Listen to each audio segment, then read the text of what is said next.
What is going on, guys? Charlie here from Takeover Tech. We're going to be looking at the Google Pixel. I've been using this phone as my daily driver for about a month and a half, so I know the ins and outs of this phone, and I'm going to be reviewing it for you guys right now. And I like to look at 5 key things when I'm reviewing a smartphone. I like to look at 5 key points, which are design, performance, battery life, charging time, and the camera. So we're going to talk about all those things in this video. Let's go ahead and get right into it.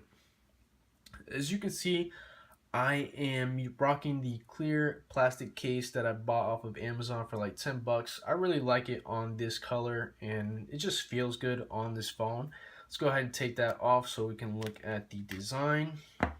Alright, so on the back we have a glass plate, we have a fingerprint scanner, metal back, the Google logo, we have a antenna line here, a couple of antenna lines across the top, and we have the camera, flashlight, standard stuff there.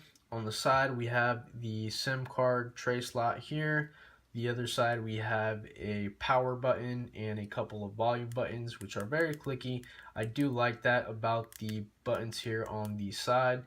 And across the top we do have a headphone jack. On the bottom we do have a USB Type-C charging port and 2 speaker ports down at the bottom.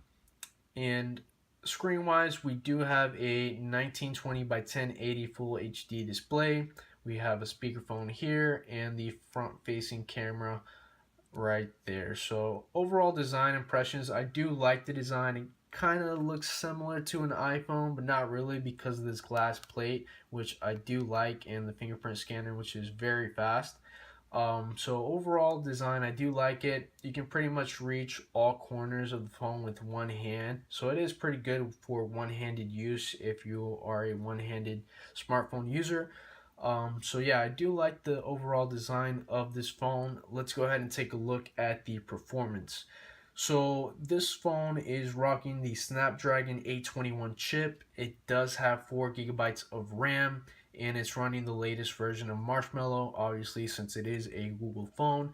So it is very fast and snappy. I haven't had any issues with the speed on this phone. You can pretty much open apps. As soon as you press them, they're pretty much open. And let's open up Snapchat. You see, as soon as you press it, it's pretty much open. So I do like the speed on this phone. I haven't had any issues. It's probably one of the fastest smartphones on the market right now. It's comparable to the iPhone 7. It's just very optimized running Marshmallow for this Google Pixel. So performance wise, I have no issues. I really like this phone. It's probably one of the top smartphones out on the market at the moment. So the next thing I want to look at is the battery life on this phone. It does have a 2770 milliamp hour non-removable battery, and for me, I get about 5.5 hours screen on time at about medium brightness. So it's very good battery wise. I have a screenshot for you guys here on the screen, and it lasts me pretty much the whole day.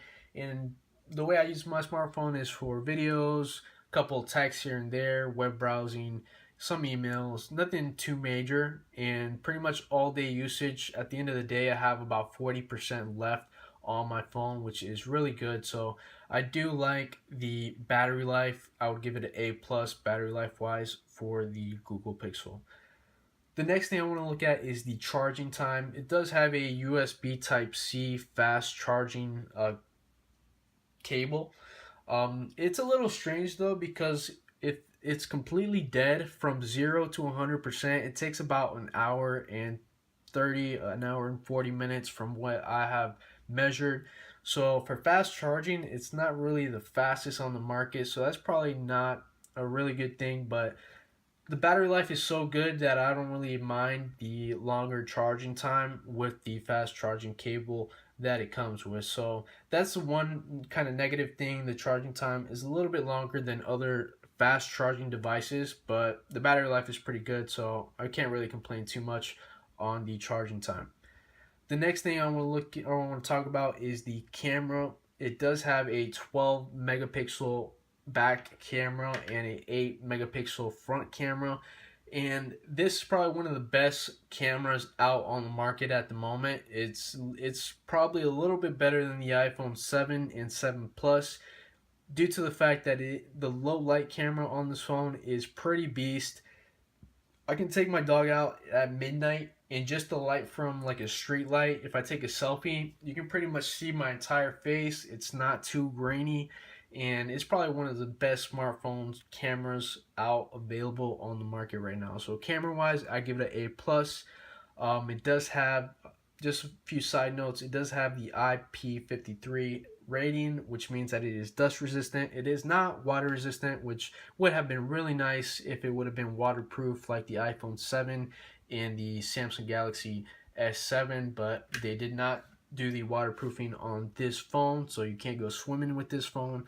But overall, it is a top tier smartphone, especially a flagship smartphone from Google. Everything is snappy, especially if you don't like a lot of bloatware on your phone. This is the phone for you.